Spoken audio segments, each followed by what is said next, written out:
Welcome everyone. We are having a look at the DAP F3705N outdoor wireless bridge.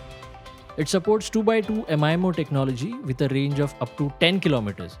So as you can see, there are quite a few features listed here. Like it has a 23 dBi antenna and generates a maximum transmission power of 21 dBm. So let's just quickly go ahead and open up the box and see what are the box contents. So once you crack the box open, you'll find a documentation on top. There will be the quick starter guide and the warranty information.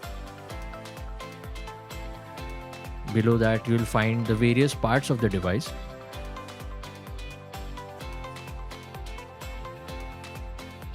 So you'll have to assemble the device using various parts according to the instructions in the manual.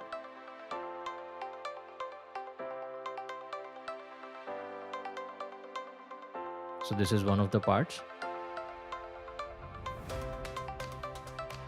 This is the power cable for your device.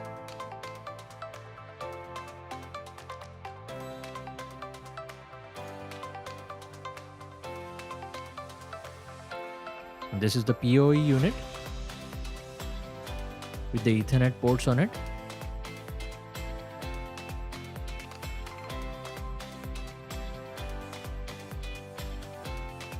So at the bottom of the box, you'll find the disc, which is separated in two different parts. As I already said, you'll have to assemble that.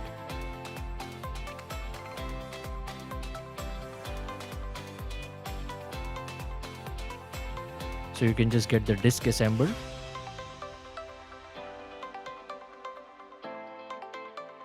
I'll just briefly show you how to assemble your device. As I already said, you'll find the details in the instruction manual.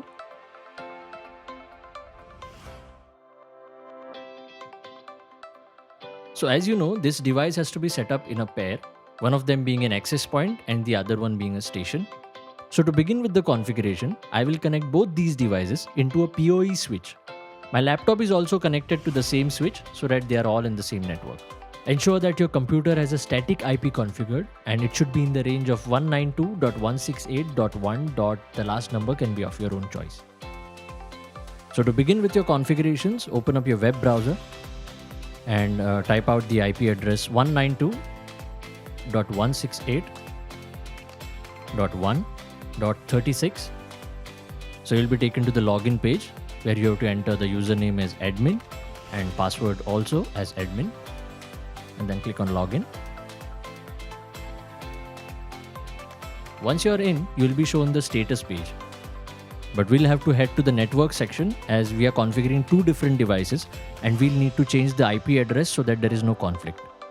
So as you can see, you can find an IP address section where I'm changing the IP address to 1.38.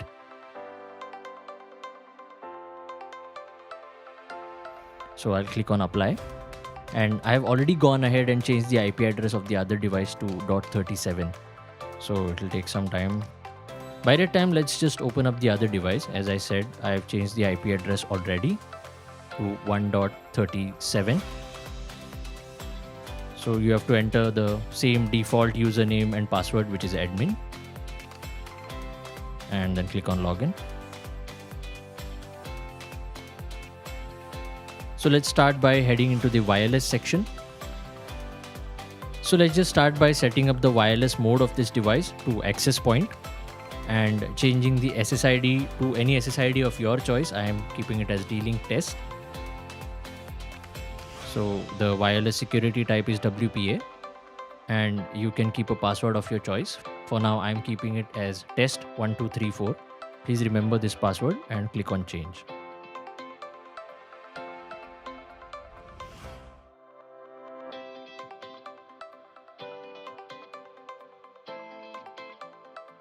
Apply the settings. So while this is happening, let's head to the other device, which is 1.38.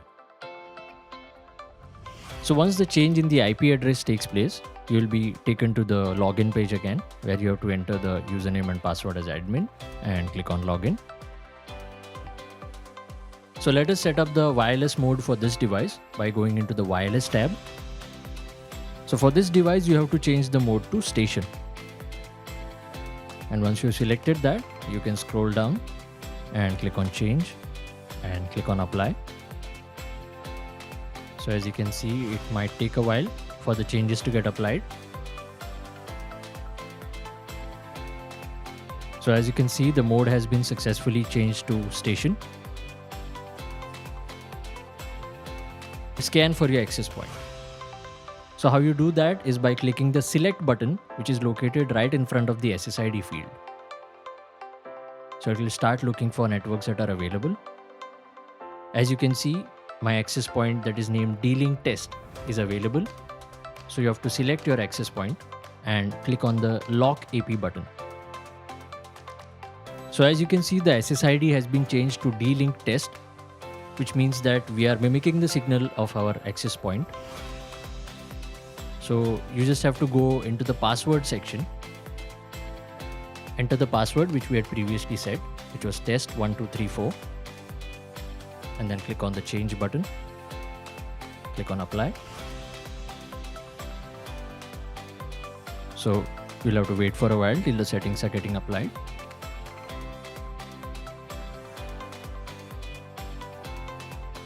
So the configurations are essentially done.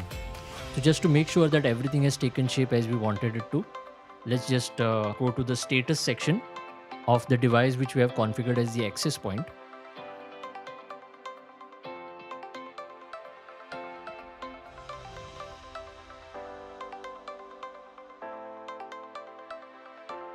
As you can see, it is showing the client connection as 1, which means both the devices have been synced.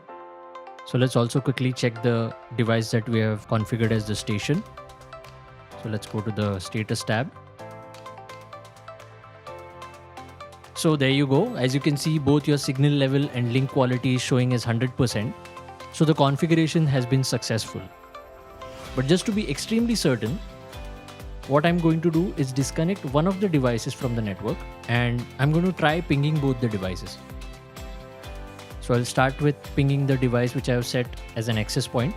That would be the 192.168.1.37.